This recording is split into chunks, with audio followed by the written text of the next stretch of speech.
And so here's the framework I use.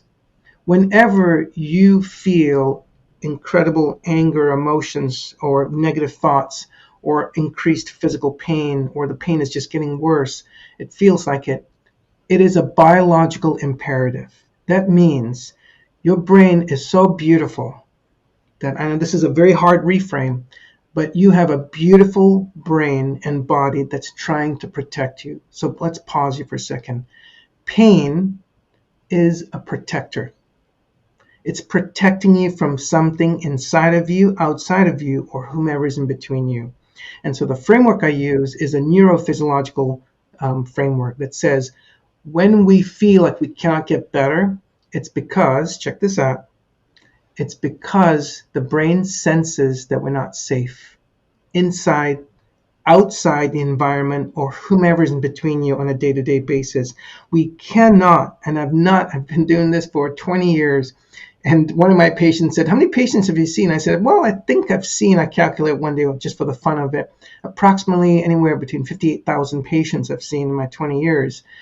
And after a period of time, I realized that there's a pattern. I've not seen a single human being on earth heal, get better, get back to life until they feel safe inside, outside, and or in whomever is between you. Welcome to the Mindful Injury Recovery Talks with Dr. Maya Novak. Your host is a mindful healing expert and the author of the book, Heal Beyond Expectations. And this show is here to give you the extra resources you need when healing from any physical trauma. Tune into today's episode to get inspired and empowered. And before we start, here's a little known fact about Dr. Maya. She can quickly get bored of platonic chats, but she loves deep, connecting conversations.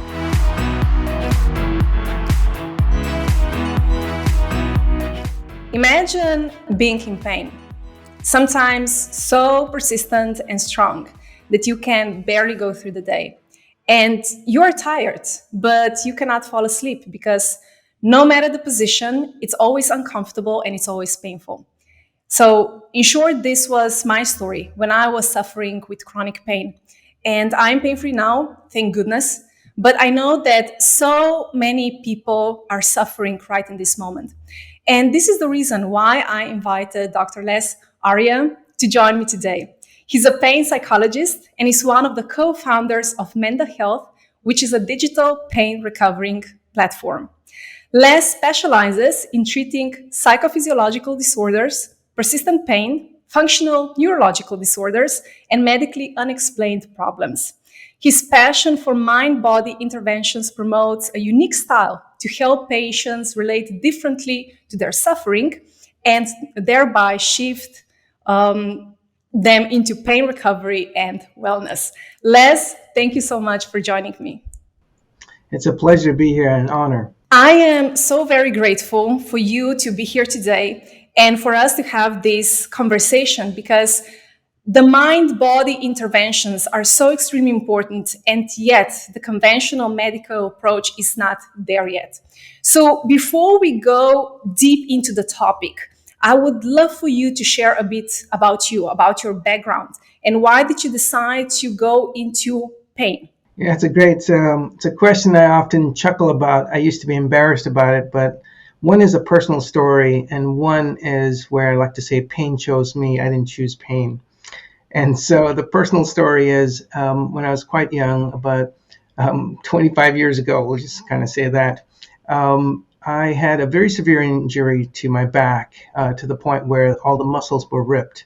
So, and as I was going through my healing process, I was basically told by some good doctors, I don't fault the doctors, we know what we know at that point. And the doctor basically said, this may result in future problems as you get older. And the running joke right now is every time I'm doing a CrossFit session or running my 3 miles every other day, I have no pain at all. And I was told basically I will end up having pain as a result of the injuries. So I basically had it embedded that I was screwed. Feeling screwed and feeling like, well, this is pretty much it, because these are the doctors. They look great in the white lab coat and their x-rays and everything else. And so I succumbed to that. But one of the things I noticed that, so I was going through my personal recovery, when I was joyful, when I was actually meditating at different periods, I had even used the word pain free. I basically was not feeling any pain. And when I was upset or scared, when I was doing my residency back then, I was actually feeling more pain. So, for example, when I got called on during rounds or rotations, my back would light up, my legs would burn to the point where I had to sit down. And then I started developing headaches, and then ringing in the ears, and then panic attacks. And it was almost like something was unfolding in me, but I kept it really quiet. And the more I kept it quiet, the more pain I had in my body. And psychologically, I became very distressed. So, with that said, I was actually on my route to becoming a neuropsychologist, which is someone who does brain and behavior assessments like brain injury, spinal cord, and strokes. And so during that rotation, I was dealing with someone in my training who had chronic pain. And for whatever reason, they got better as I worked for them from the inpatient all the way to outpatient. And I was doing what I intuitively thought would be good, is to kind of create a safe space for them and teach them how to calm their brain and body down. And inadvertently, they got better. And I was a little bit surprised at that point. And I thought, maybe I'll go into pain. I'll do a double fellowship. So I decided to pursue at the same time with the neuropsych and then do pain management. The first time I sat with someone in an attending, a senior resident actually, in that clinic, this is the first pain patient I've actually sat in and to observe how it's properly done and assessed. The person picked up the stool and threw it across the room and basically said, "I want my damn medications." And at that point, I'm like, "Oh, I don't think I want this people. I don't want to work with these people." And so what was funny is the running story is pain, helping people get out of pain, helping people get into pain recovery. It is my passion. It's my heart's mission now. So it's funny. So the running story I have with myself is I did not choose pain. Pain chose me. And then it's been a love affair since then. Well, our story is very similar. I did not choose to be doing this, but 12, 11 years ago, rock climbing accident, poof, and we are here today. Wow. So, may I ask you this? When you were dealing with your own recovery and pain, were you doing things intuitively, like what you felt that it might be good for you to become pain free? Or Yeah. how was that process for you? Yeah, it's a great question. Firstly, I'm one of those compliant patients. So I do exactly what the doctor says or the physical therapist says or, any other provider. And so I did that, but I was not I got some relief, but not to the point where I would say I got maybe 10 to 30% relief of doing certain things, but I did not. So intuitively, I was so overwhelmed with panicking feelings and just couldn't understand what was going on. And they basically said, well, maybe it's all psychological. And at that point, I thought, maybe it is. And so what happened was I intuitively decided, I'm like, what can I do to calm the brain down? I was very focused on the brain. And then I realized that a brain without a body is nothing. And the body needs the brain, and the brain needs the body. And all of us, we're humans, and maybe this might be a little bit off topic, but there's a spirit within all of us. And after 20 years of doing this work, I'm telling you, there is something greater within us that can actually also heal us. And we can tap that sense of healing power. But intuitively, I think I gravitated towards things that I decided to stop fighting. I decided to stop, not giving up, but I decided to lean into the pain. And I'll give you an example. I figured that I was overwhelmed with the pain and fear. So it's a common thing that we have, and we've studied this now in brain studies, that the fear-pain cycle, if you fear the pain gets worse. So I decided to do something really ridiculous, which I don't encourage anyone to do. I basically got up and started to run. And in that severity of that burning sensations in my leg and low back, I said, I guess we're going to fall. And I kept on running. And the pain was severe. And all of a sudden, about half a mile into the run, it just completely remitted. And I thought, my goodness, when I got rid of my fears about the pain, I actually barely felt any pain. And then that's when I accidentally found out that fear amplifies the circuitries of the brain, the nervous system, and amplifies it. So we now have to date brain studies that affirm that fear amplifies and can maintain. And by the way, not just fear of the pain, but if you have fear in your life, finances, relationships, trying to look good, or trying to smile when you feel bad. So I realized that when we have life problems, they show up in the body. So fear is not just about the pain. After 20 years, I realized that I was intuitively moving towards leaning into the pain with less fear. I love what you just mentioned because it's so often that people think about, well, if I want to heal my body, I have to focus on the body. And then the rest, it doesn't matter.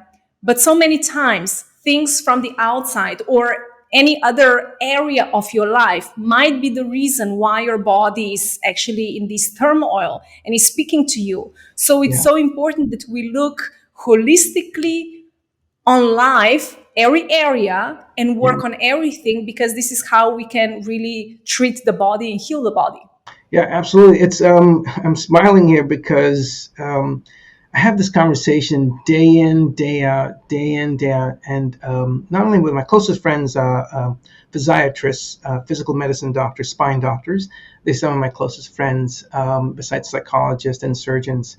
And so I talk to them, and even my colleagues who at work, they still find it hard to believe. They meaning that the medical system, good people, they know it intuitively that thoughts and emotions actually are part and parcel of a physical experience. To separate that is to basically do this. Very often when I tease my physician friends, I said, I want you to talk with me with just your body and leave your head outside the door. And the joke is, wait a minute, that's not possible. Right. So then why do we separate this? We separate this mind, body, the thoughts and emotions from physical experiences because Descartes, Rene Descartes, who used to be my favorite philosopher, Rene Descartes is where all of this comes from, the separation of mind and body. Rene Descartes was a philosopher, and his father was a physician, and Rene Descartes wanted to roam the world, and his father said, stop being a vagabond. You need to do something with your life, so he started to become a philosopher. And somehow he basically wrote several papers in the medical system back then in the late 15th and 16th century, basically adapted him into the medical model, and there began the separation of the dualism between mind and body. And ever since then, medical school has not changed. The mind and body, the thoughts, emotions, and physical sensations are not stoic. It's a dynamic interaction and exchange that it produces what we call the pain experience. Absolutely. And, it's time that we update the medical system. So it's, we cannot live in the past. I mean, we updated so many things from those times, Yeah. and yet the medical system is still there. Oh, mind, body. Yeah, they're not connected. So let's zoom in to this bone and, surgery or cast or whatever. That's it. And the rest, well, go home, fingers crossed, and come back in 3 weeks. Well said. That's really nice. What a nice summary of the medical model. And hopefully we're not offending anyone whose medical profession is. We're just saying is there's a place where we need to have growth. And I think Dr. Stephen Porges and I were just talking about this just recently in a group, is that it's the medical system has forgotten what they learned in medical school in the sense that it's everything within is not stoic, meaning that it's not static. It doesn't operate by itself. The way the beautiful system of our nervous system, our brain, our body, our mind, there is a dynamic interaction that's going back and forth. And that's what's missing is they basically focus on just this. Very often I tell surgeons who wish to do surgery on them, and they usually send them to me for surgical, what we call pre-surgical consult, to make sure that there's nothing too serious. Can they go ahead and operate? This is pretty serious surgeries, complicated surgeries. And my report, I'd say, I cannot tell you not to operate, but I can tell you the outcome will be either helpful or not. And when I tell them this person has depression, if you cut into them, or this person has unprocessed trauma and you cut into them, you will have someone who will have very high opioids, above 100 mmED, which is just a dosage formula for opioids. It'll be extremely high, and it'll continue to escalate within 3 months, and that's where the problem begins. And they usually said, yes, yes, but can I operate? I said, doc, I can't tell you whether that's your license, you do it, but I get to predict based on my years of experience and psychological assessment, if you do certain interventions with certain people, the outcome will be poor. And sure enough, it's poor. And they go, well, can you fix them? I said, well, they're not a car to be fixed. They're not a door hinge to be replaced. I said, what I can do is I can teach them to retune the nervous system and transform them, but it will take some time. And so this is the running conversation, as you're right. I think you said it beautifully. The world needs to change the medical system in that it's a dynamic interaction, not an isolated process. Yes, absolutely. So let me ask you this. You said what you just shared so far. Would you say that potentially one of the solutions or one of the steps how people, those who are being dependent on opioids, might be also for them to deal with trauma from the past, something that they haven't dealt with, Mm. and that potentially this could also help them becoming free of this addiction? Would you say that this might be something to think about? Yeah, actually, you don't even have to take it from me, but Gabor Mate is probably world renowned for this. And his book, and his books, I should say, and his lectures and his training really is the foremost leader in addiction and unprocessed trauma. And where if people are right now listening and saying like, wait a minute, what do you mean? It doesn't have to be large traumas. It can be small accumulated traumas, like constantly needing to be perfectionistic or needing to please. It doesn't have to be sexual abuse, physical abuse. It can be unhealthy relationships for the lifelong of your adulthood. So what I am saying, as Gabor Mate has experienced, and he has many years beyond my experience, and I agree, is so I treat people, I work with a team, with a physician who's very well trained, not an ordinary physician, but a physician who's trained in opioids, like really well trained, short of saying they're addictionologist. So very, very experienced, an experienced pharmacist. And then the psychologist, me, the pain psychologist in the middle, we do take people off opioids. And one of the things I often tell them is before I tell my medical team, before we touch people's opioids, we need to kind of instill some resources in them. We need to educate them and teach them skills on how to down-regulate the nervous system. And if need be, we have to use evidence-based treatment like EMDR, eye movement desensitization reprocessing, trauma evidence-based treatment, and or something like brain spotting and or somatic experience and treatment. These are all evidence-based treatments for trauma. Not talk. More talk does not change the nervous system. Practice is the drive changer of the nervous system. So yes, uncross. It's about theory and then practical stuff Yeah, doing, right? We can just talk, discuss, but then nothing changes. And that's why in all of my interviews, we have implementation time so yes, that we can really start doing stuff, because otherwise we're just listening. And then 5 minutes later, we forget about stuff and, oh, I'm still in pain. My back still hurts. My ankle still hurts. Nothing changes. right. Yeah. So at the beginning, you were talking, well, not completely at the beginning, but you mentioned two things. One, fear, which I always come back. I think that everything ends and starts in fear. I have that feeling. I mean, fear is such a strong emotion. But you Mhm. also mentioned one other thing, which is anger. We are fighting stuff. We are fighting pain. We are fighting disease. We are fighting climate change. We are so much fighting stuff. So, what you share that we have to lean into and surrender is way better than, we have to stop doing this fighting and trying to win no matter what.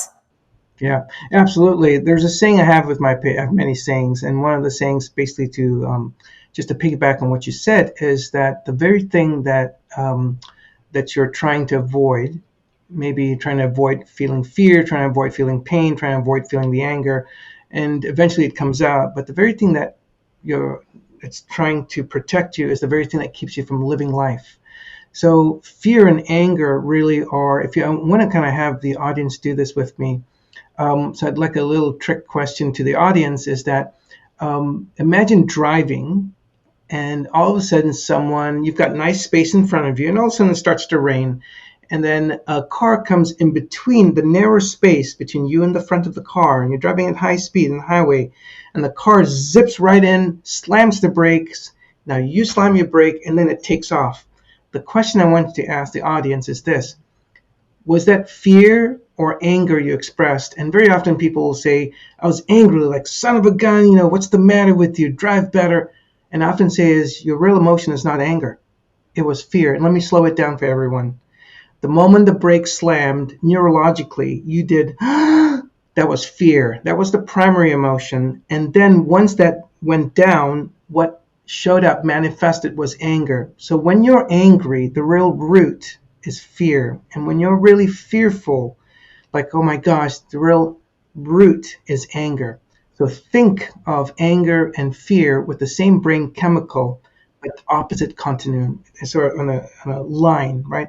A continuity. So whenever we remember, like, why does a mother get so angry, or a father chasing a child who ran out, a 3-year-old who thinks it's funny to break the parent's hands and runs out into the streets, and they're laughing, but the parent is angry. Why are they angry? It's because they're actually fearful is the real emotions. And when we're fearful, we're also angry at the pain. And when we're angry, we really are fearful.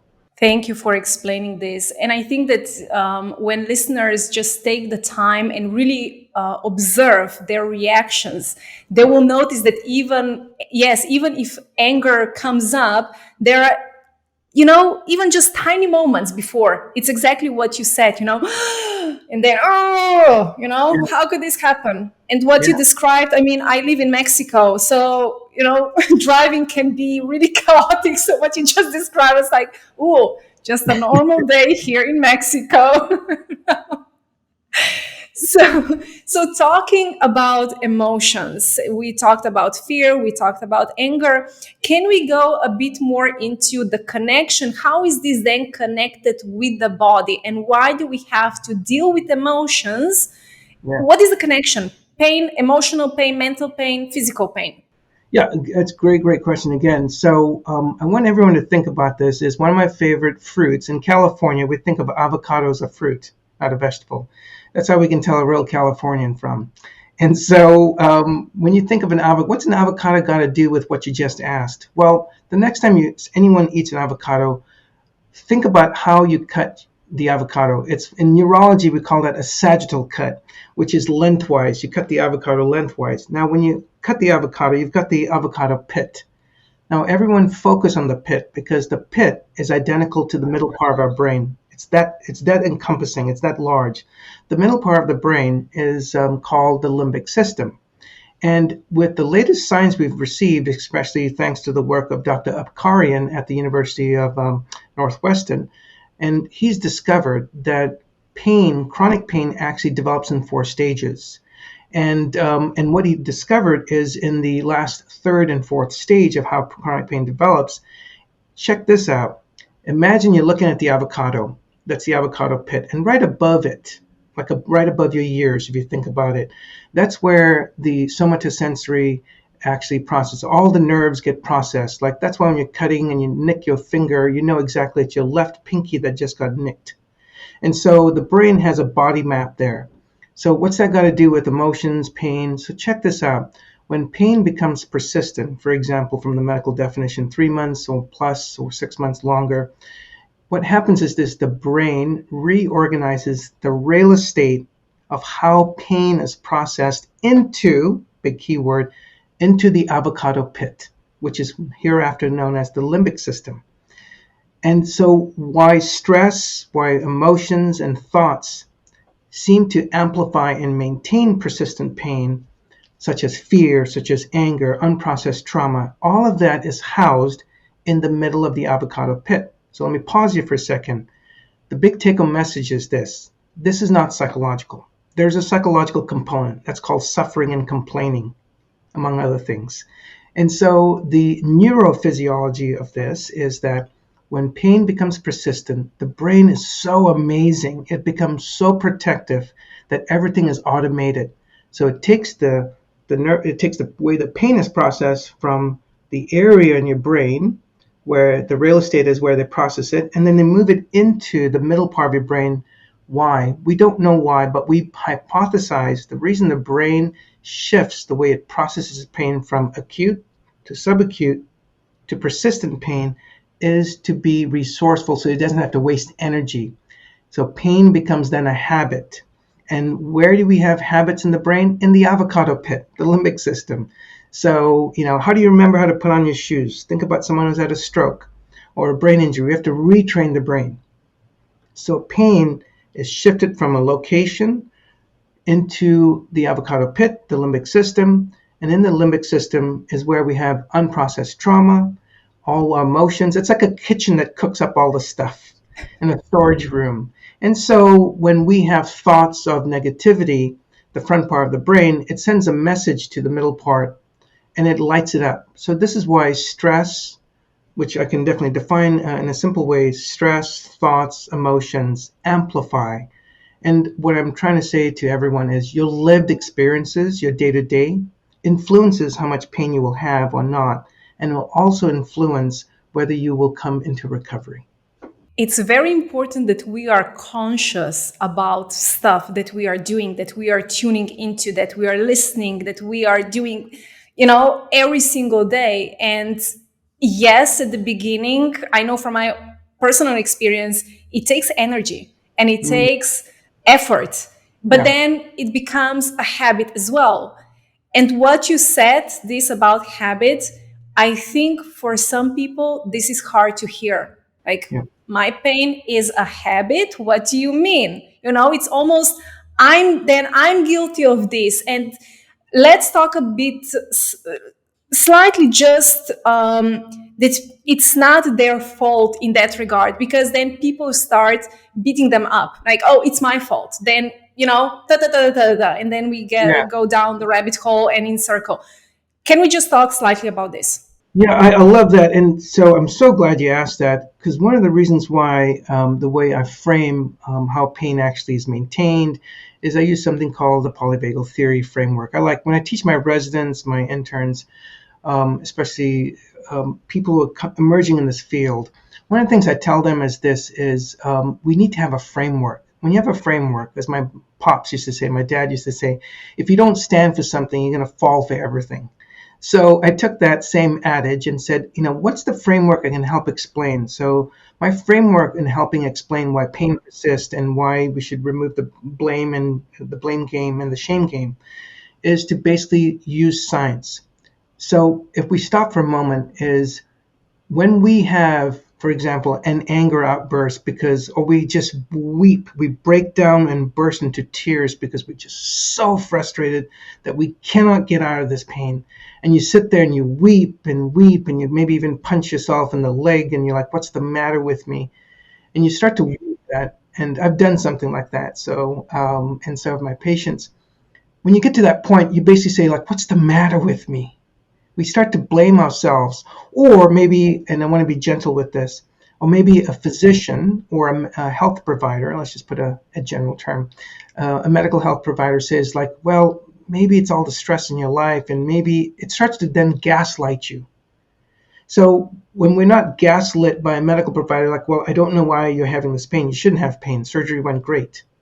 Or you have yourself. So we are gaslighting. We're getting gaslit by medical providers or the medical merry-go-round. And so here's the framework I use. Whenever you feel incredible anger, emotions, or negative thoughts, or increased physical pain, or the pain is just getting worse, it feels like it is a biological imperative. That means your brain is so beautiful that, I know this is a very hard reframe, but you have a beautiful brain and body that's trying to protect you. So let's pause you for a second. Pain is a protector. It's protecting you from something inside of you, outside of you, or whomever is in between you. And so the framework I use is a neurophysiological framework that says when we feel like we cannot get better, it's because, check this out, it's because the brain senses that we're not safe inside, outside the environment, or whomever's in between you on a day-to-day basis. We cannot, and I've been doing this for 20 years. And one of my patients said, how many patients have you seen? I said, well, I think I calculate one day just for the fun of it, approximately anywhere between 58,000 patients I've seen in my 20 years. And after a period of time, I realized that there's a pattern. I've not seen a single human being on earth heal, get better, get back to life until they feel safe inside, outside, and or in whomever is between you. So it comes back to the word stress, it comes back to the word thoughts and emotions. When we don't feel safe with things inside of us, we don't know how to deal with the sensations. We don't know how to deal with something that's overstimulating us. We don't know how to deal with an unhealthy relationship or something that's not giving us what we want. It could be work. It could be home. When we don't know how to deal with the sensations that show up, that's when things actually we start to feel what's the matter with you. And my message to you and the audience and back to myself is there's nothing wrong with you. You just have a beautiful, protective, defensive nervous system. This is so beautifully said. And I love this safety thing because when we feel safe, then we can grow, then we can do stuff. When we don't feel safe, what we want to do is go to bed and cover ourselves up and, never come out. And I'm talking from my own experience. I mean, there were times when I was in pain, let me Yeah. just cover, and never come out and deal with stuff. And of course then we get back to fear and everything that you shared so far. um, Let me share slightly what I was doing when I was healing my own chronic pain. One of the things that I decided to do back then was, in one moment, I asked everybody around me who knew about pain not to talk about pain. So for me, it was so important that, because otherwise people are just asking you all the time, Yep. so how is that pain? Are you Right. improving? Ta, ta, ta, ta. And then you are in that cycle of just thinking about pain constantly. And I asked people, I said, until I tell you that it's safe to talk about pain, don't ask me anything. And it took me Beautiful. months. So, would you say that that was a good decision? That was beyond a good decision. How about intuitively spot on, 100% outstanding? I wish more providers would do this. My good buddy, my good surgeon buddy, David Hanscom, just a famous surgeon, gave up surgery. By the way, he's an orthopedic surgeon, so he fixes complex back issues. And he stopped doing surgery because he really realized that that's exactly it. His one major rule is stop talking about pain to family members. And so what I've come up with, as David and I have talked about this, is I have a patent statement that people can say to themselves and to their family members. When someone's, how's your pain? Thank you for inquiring about it. Every day and every way I'm getting better and better. Let's get off this topic. How are things with you? So do a pivot. And so you simply respond, thank you, and also saying every day I'm getting better and better. Oh, and then if you see them again, say, like, there's more to me than just my pain. What about this beautiful face? What about this, this great things that are happening in us? That's why it's really important for us to communicate that to family members. And my patient said, well, then who do I talk about this? Well, then this is why you have your pain psychologist, your therapist, or people who are caring for you, and that's the realm. Anyone else outside of that will get drained, and they will feel, and they'll blame it on, like, well, what's the matter with you? Why don't you take your medications because you're really crabby? And so taking the word pain is a good thing out of it. I think that's beautiful. More people need to do that. Yeah.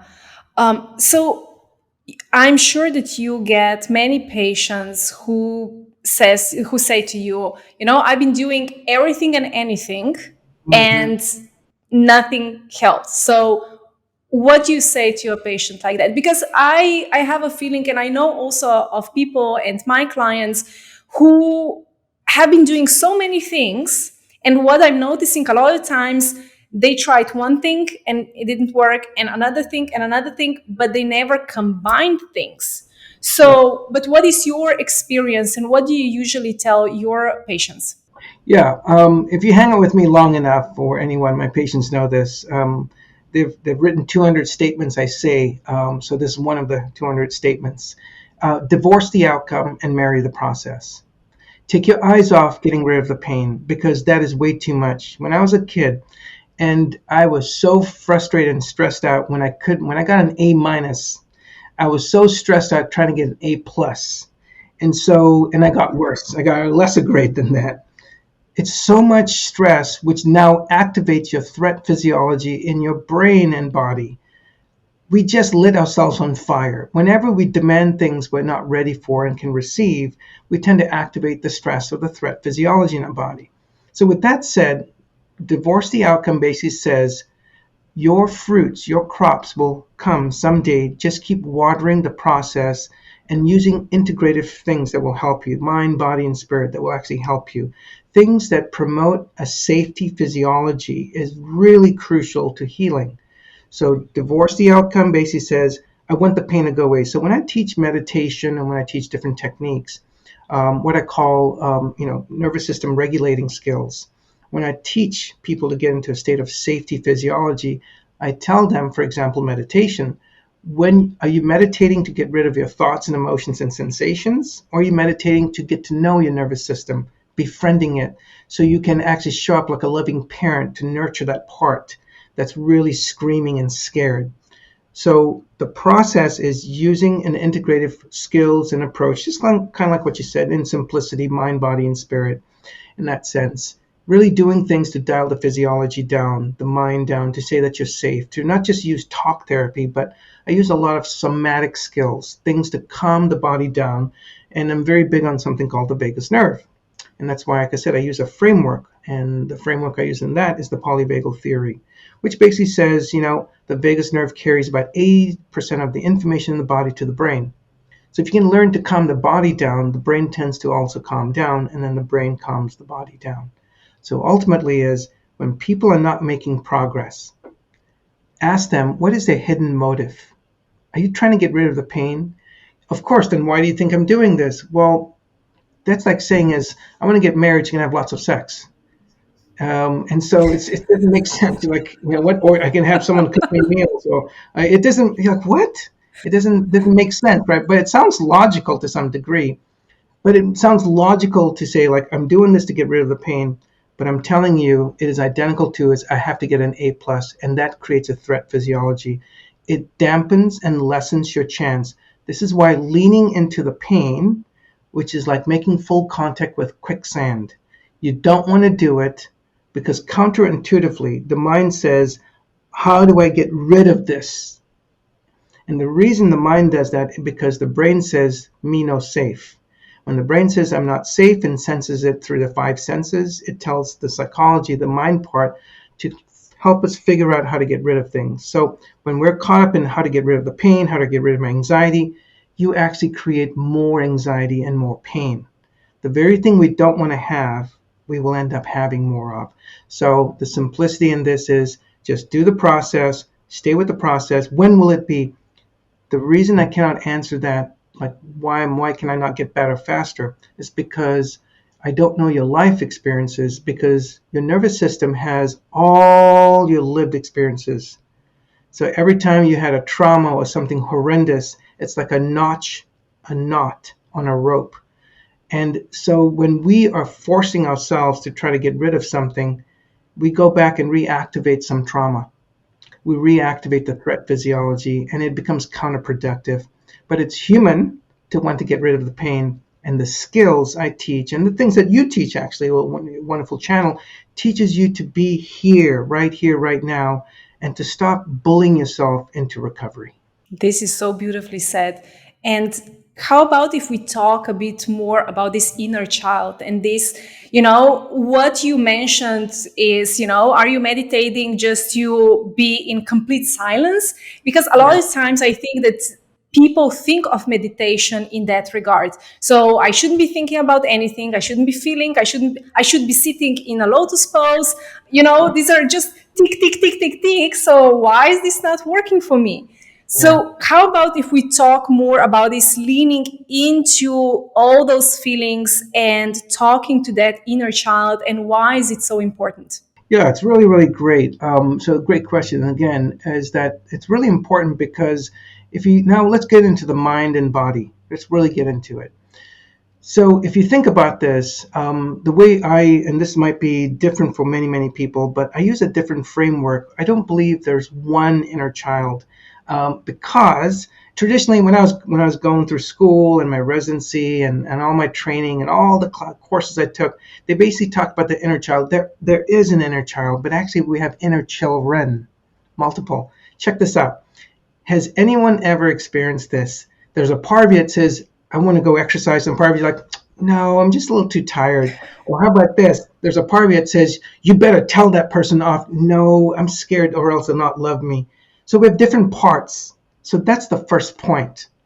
When we have certain things that we kind of think about and experience in the body, and here's the framework I use: thoughts, emotions, and physical sensations are all children. So if you hear a negative thought, think of a 5-year-old complaining. If you think of the panic attack that you're feeling, like pounding physical, you're like, oh my gosh, I think I'm going to die. If you thought of that body or emotion sensation as a child screaming, we tend to be less afraid of it. So I train my patients that thoughts, emotions, and physical sensations are really children. They're your inner children, not inner child. And so it kind of steps away from traditional psychology, but I lean my thoughts and practices on evidence-based treatment. And this is based, now we talked about the mind-body stuff, this is based on the framework of internal family systems. Dick Schwartz, world renowned for teaching people how to deal with the trauma using internal family systems.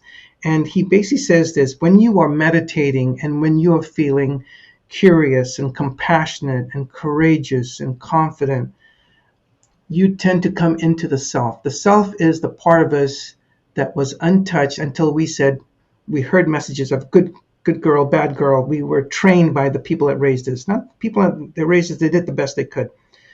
But the self emerges, shows up, is present very often in meditation when we are neutral. We're in the middle of this tornado, which is often, from a physics perspective, the most peaceful part.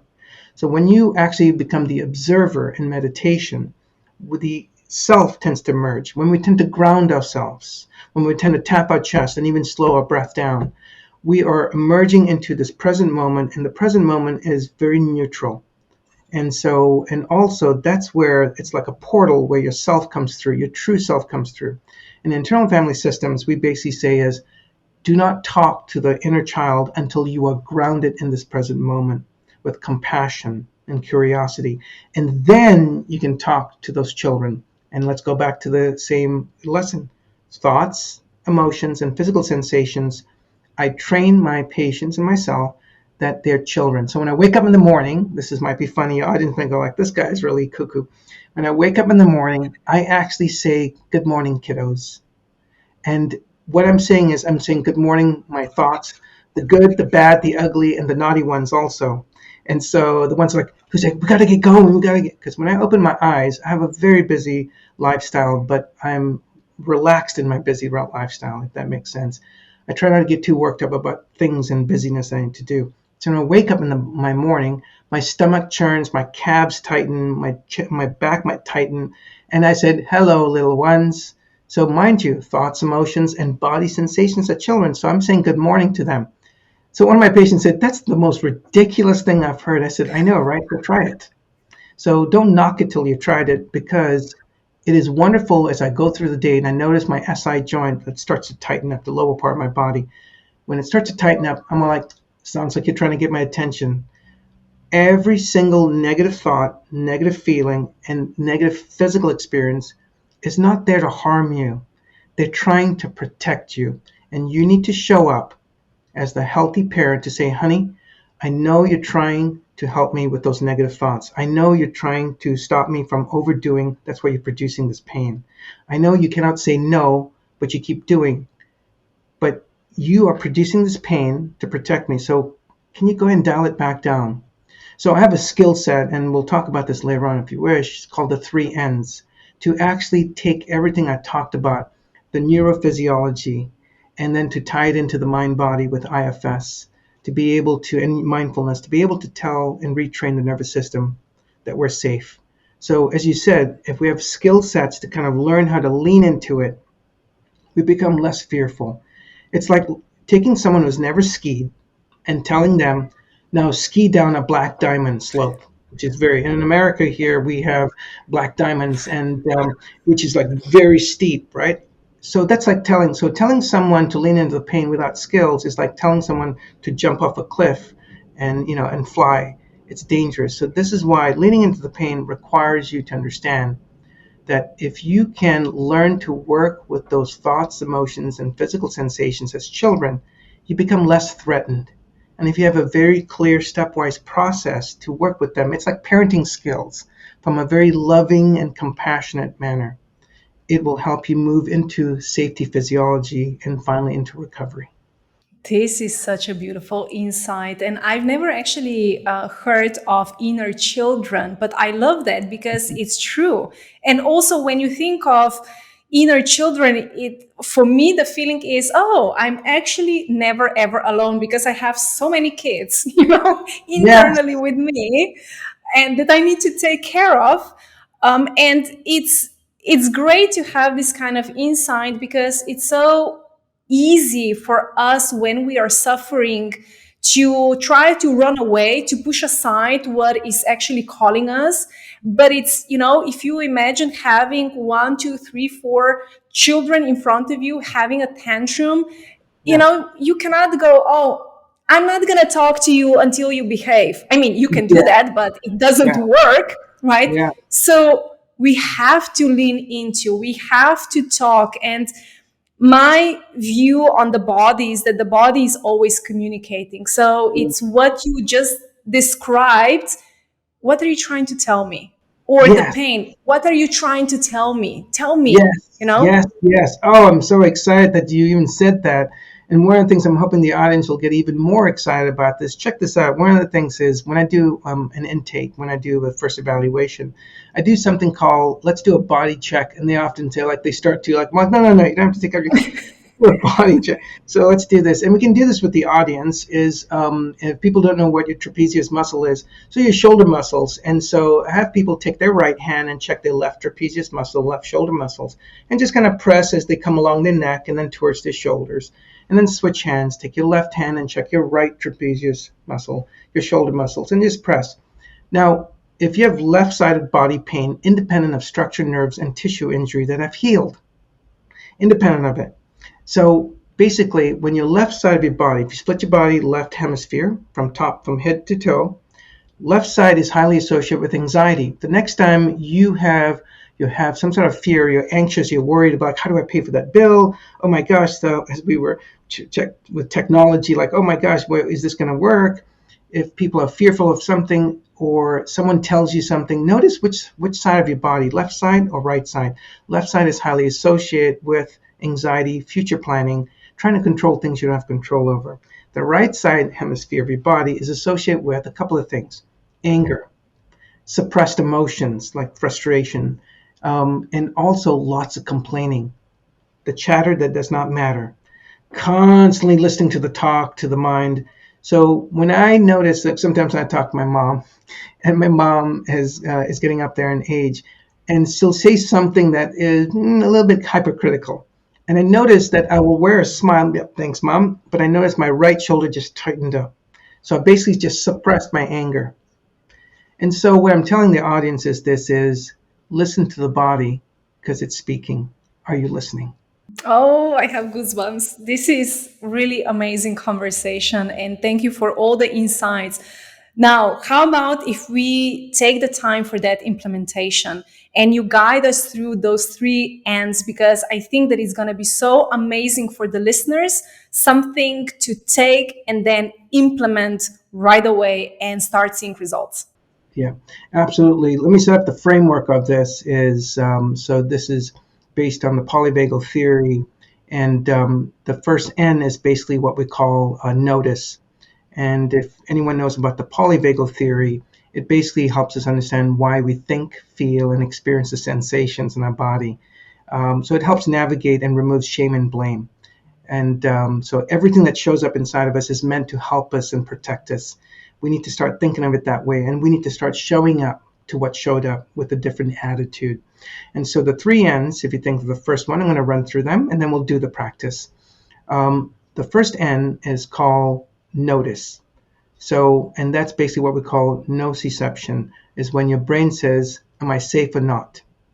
So let's go through that. And then the second N is called name.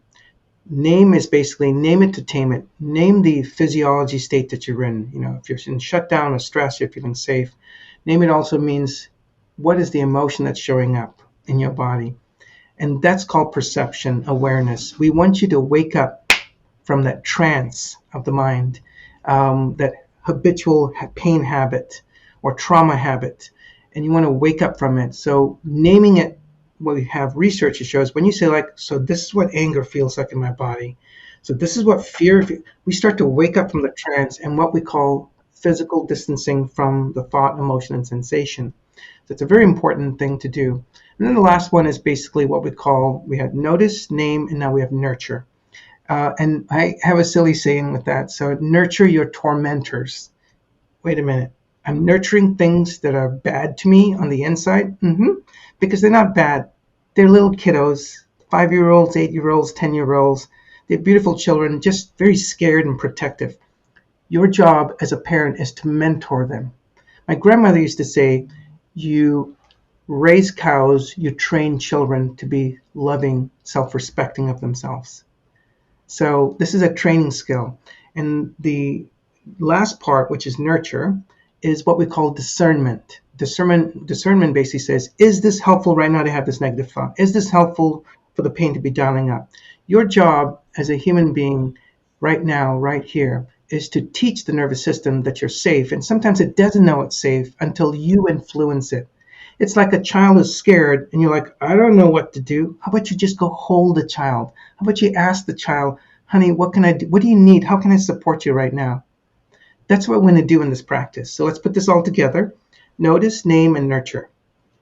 It is a way to influence what shows up inside of you. So let's go through it. Let's do it. When you notice, right? So this is a big clue. The number one question they often get, which then I had to figure it out for my patients because I was doing it. And so sometimes being able to translate it to practicality.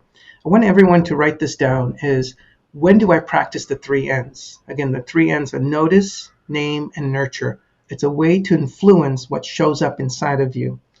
So with that said, there are 3 behavioral cues when to apply it. 1, when you notice a mood shift. A mood shift happens.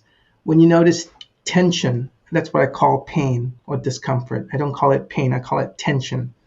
Your brain senses and tenses. When you have a mood shift, when there's tension that all of a sudden shows up and spikes up, and or your breathing rate has changed. Everyone pay attention to the way you're breathing right now. Are you holding your breath? Is it rapid? Is it slow and even? So when you notice a mood shift, tension shift, and or breath rate shift, your nervous system has just taken over. You look and seem like you're in control, but you're not. The past will show up in the present, and it's your job to show up to what showed up. So let's go through it.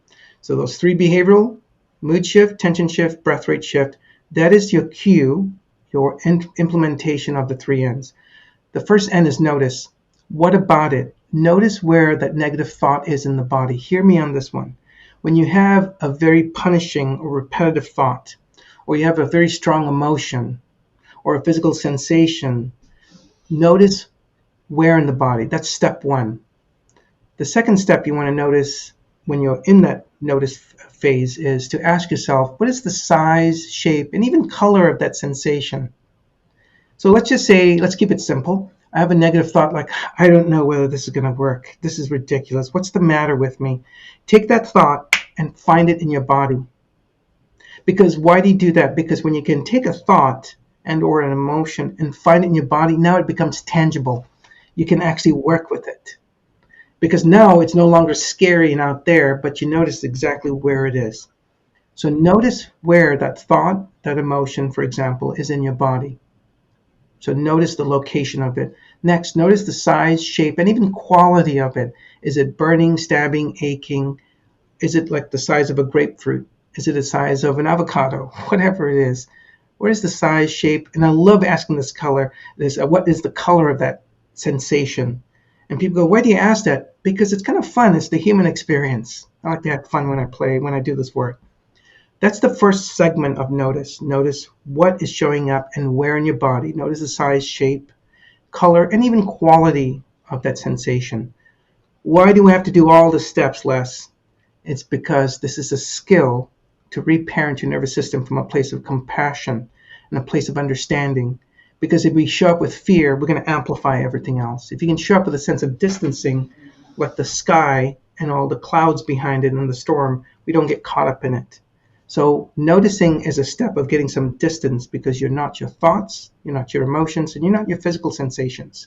You are the observer. Second step, name it to tame it. What about it, Les? Name your physiological state. What do you mean, Les?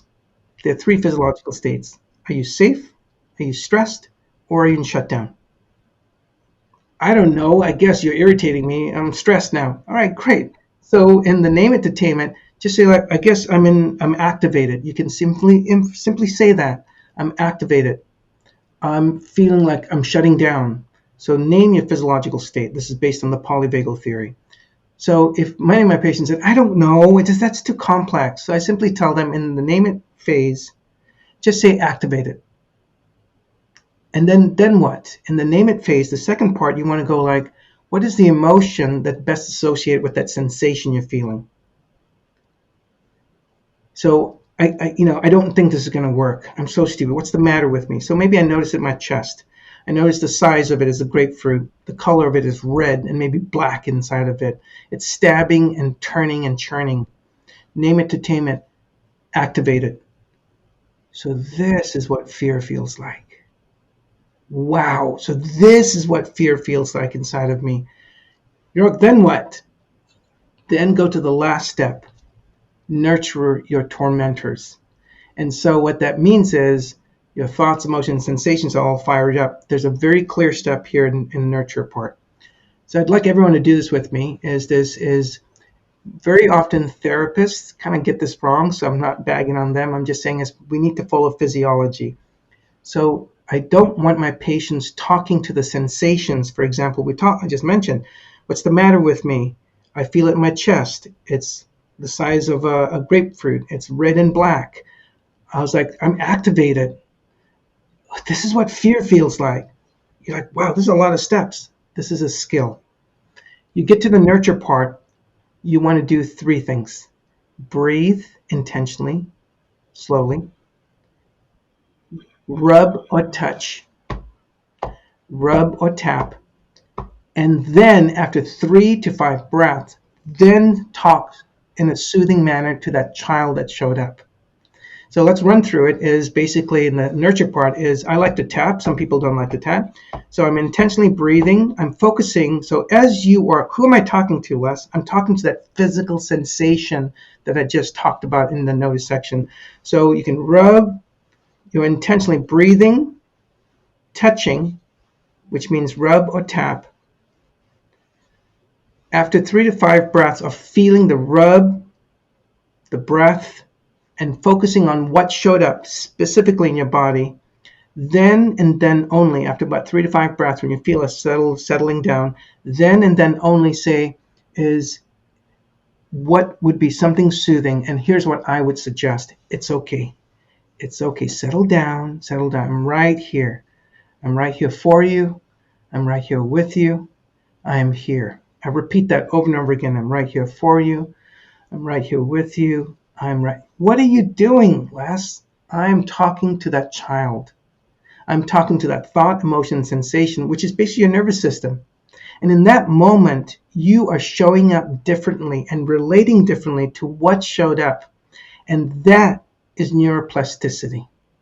Oh, this is beautiful. And before we start recording, I loved you said that we have 90 seconds before we go into automatic response, right? So Yeah. this is what you just described. It's kind of, we don't need like a lot of time, 5-10 minutes, we really need just a few moments. And once Yep. we get used to the process, it's like this, it's really quick. So what I would like you to also tell the listeners is that this is really learning the process. So don't get discouraged, I guess, if you are not successful, right away.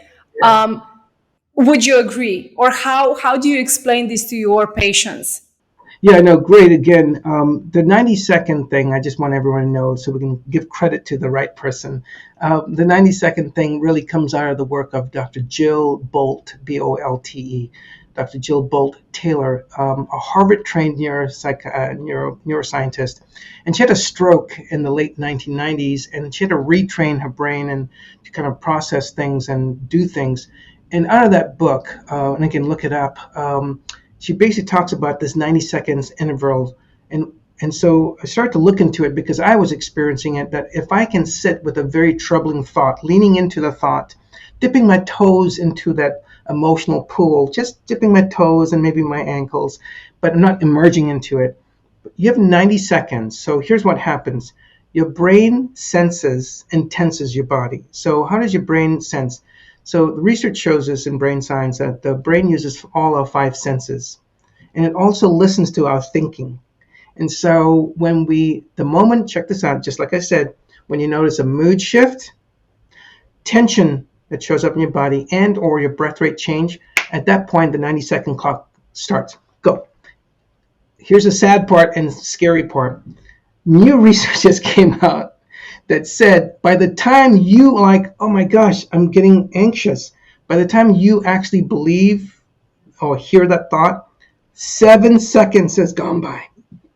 The middle part of the brain, one of the primitive parts, the brainstem and then the emotional brain, the brainstem and the emotional brain got that message 7 seconds before you experienced it. 7 seconds. So now we have 83 seconds. So, and as I tease my patients, they're like, oh my God, I got less 7 seconds. It's okay. When you notice a mood Let's shift. stress about it. Quick, Yeah, quick, we have to be stressed out. exactly. They're like, oh, great. Why did you tell me that? And I was like, no. This is beautiful because you don't even need 83 seconds. You did it so right. The more you practice this, it takes me less than 10 seconds to do the three N's because it's so fluid, right? Because it's become a habit, and I'm trying to have people create a pain recovery habit.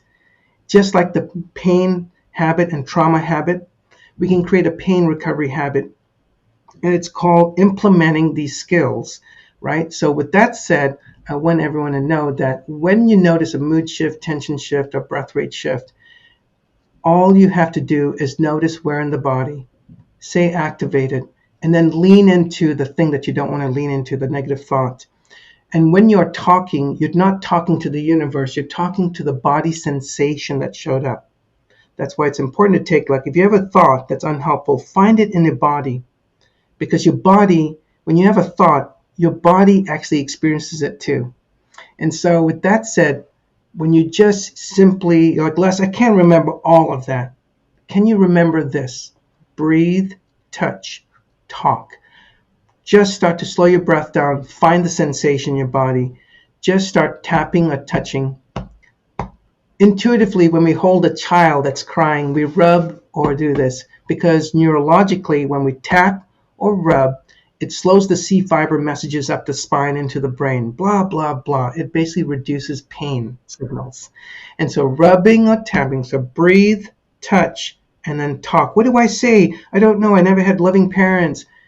Do you know how to talk to a child or a dog that's scared? And so use soothing talks, and you said it best. What do you need from me? How can I help? Whenever I have a negative thought, I often say this. What can I do to support you? What can I do to help you? Well, I just need you to do this. Okay, sounds like you're really, really trying to help me, but I got this. Would you like to hum or whistle inside of me? So breathe with me. So breathe, touch, talk. If you simply do those three things, if it's too complicated for you to do the three N's, breathe, touch, talk is a way of somatically grounding yourself with any grounding skill. And in less than 80 seconds, you will start to dial down. Now, a little disclaimer here. Many of my patients, they do this, they're like, great, I did it, but hey, you know what? I felt a little bit better, but the pain didn't go away or the negative thought didn't go away. My skills that I teach people to transform the nervous system is not to get rid of anything. I want to define this. To heal is to integrate, not segregate. When you're trying to heal, you cannot say, I don't want that, I don't need this. You take the good, the bad, the ugly, and the funny inside of you, and you welcome it. So welcome the unwelcomed, and in welcoming the unwelcomed, in less than 90 seconds, you will start to train your brain into pain recovery and trauma recovery, and that's called neuroplasticity. This is so important what you just described, because it almost, I can hear it from people, it's like a magic pill. So I just did it, and now I'm still in pain and I still have negative thoughts and stuff. So great Yeah. that you explained this. And it's really about, first of all, surrendering to the process, Yep. not being oriented, time oriented, like I have to be free of pain by that date, because then you are just stressing out, like, oh, the date is coming, so and things are not improving. Yeah. And then just really learning how to talk to yourself, to Yeah. be that kind parent, friend, cheerleader, someone who is always in your corner. Beautiful. And that, I love that word, someone in your corner. If you're not for you, who is for you? If you cannot parent your inner children, then who will parent? Are you waiting for your neighbor, your doctor, your therapist? They're all good people to help you. They're there to support you, but it's an inside job and it's your job. No one's responsibility. And I want to say this. Remember, I told you I had like over 200 sayings that my patients wrote, actually. And so one of my other saying is this: you cannot have authority over your mind and body without responsibility. You cannot expect your real children in life to love you and come to you when you've actually been abusive to them and not being loving them and being, constantly hypocritical of them. In the same way, the way I treat my real children, I have two kids, Sebastian and Ashley, two amazing human beings. And I've invested a lot of time in training them to be good human beings and kind to themselves. Here's what I want everyone to know. The way I treat my real children is the way I treat my inner children. The way I treat my inner children is how I treat my real children. So the point here is when you take time to invest in the safety physiology of the mind and body, your crops, your recovery will come. And someday the way it came for me was all of a sudden it just showed up. I want that. Take a look at your life and balance your life. Whenever we have trauma and chronic pain that continues to impair us, it's because there's something imbalanced in your life. Your life is showing up in your body. Are you? Yes. And sometimes we have to be really honest with ourselves in regards to how we are talking to others. Right. It actually tells a lot about ourselves. So if we are criticizing others and being negative, it's impossible that we are very welcoming and kind to ourselves. Yeah. And the other thing is, sometimes I hear people say, well, no, I'm great with myself, I'm so kind to myself. And I think that what's in that moment, what we can do is take off all your clothes and go stand in front of the mirror and just Beautiful. listen. And just Yeah. listen, because when no one is watching and listening, Mhm. then we get out, what we are actually saying to ourselves and all of our children. What a great experiential exercise to get to the real matter of the heart and the heart of the matter. Beautifully said. Yeah. Yeah. Oh, Les, we talked about so many things, and I would love to talk to you for the next 3 hours, but I know that we don't have time right now. But let me Right. ask you this: out of all of this, or maybe something extra, what is your number one advice that you would give someone who is right now recovering and it's suffering and it's in pain? Number one. Number one thing is basically, I want you guys to realize that if you're suffering and struggling with thoughts and emotions and physical sensations, know that practice is the drive changer of the nervous system. And one more thing, besides practice being the drive changer of the nervous system, it means that you have to show up and keep doing it. Be kind to yourself and be a prisoner of hope with practice. Beautifully said. Now, I have one last question, and which is a bit out of the box. So, if you were stuck on a desert island with an injury and could bring only one thing with you to help you to heal amazingly well, what would that be and why? That's great. That's a really, really, really tough question. Probably my chocolate lab. Big, funny, loves me no matter what I say to him or what he experiences. Is a great companion and makes me laugh with his goofy play. Which is what we need during recovery. I mean, what you just described is, and it helps you to practice that kind, loving relationship with yourself. Like, it's okay, we're fine, so kind. Les, where can people find more about you, about your work, about your platform? Please share with us so that people can now, after this episode, go and discover even more. Yeah, fantastic. And happy to help communicate to anyone who needs help. And so you can go to my website, is Les Aria, LESARIA, PhD.com. So lesariaphd.com. Or they can go to my website, Menda, MENDA .health, HEALTH. There you go. Thank you, Les. Oh, I so enjoyed our conversation. I know that listeners got so much out of it. So thank you for being here. Thank you for all the insights, knowledge, and also the implementation time and what you shared. Yeah, thank you very much to you and your audience. So this was Les Arya on the Mindful Injury Recovery Talks.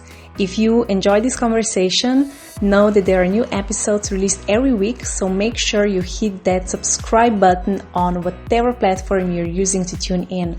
And I'm thanking you in advance with a cherry on top for leaving a review. Your review will help us reach even more people who should be hearing these lessons. Now, in regards to healing, if you or someone close to you is currently injured or recovering from an injury, make sure you check out my book, Heal Beyond Expectations. It's built on cutting-edge new research, centuries-old knowledge, and years of personal experience. It's in part a step-by-step guide to applying my mindful injury recovery method, and in part a raw, relatable memoir of overcoming physical and psychological trauma. To find out more about it, go to healbeyondexpectations.com or jump to Amazon and search for the title Heal Beyond Expectations. Now, of course, if you want to go even deeper, you can also find out more about the various self-paced programs on my main website, mayanovak.com, as well as coaching options if you prefer a more personalized approach and would like to work with me one-on-one.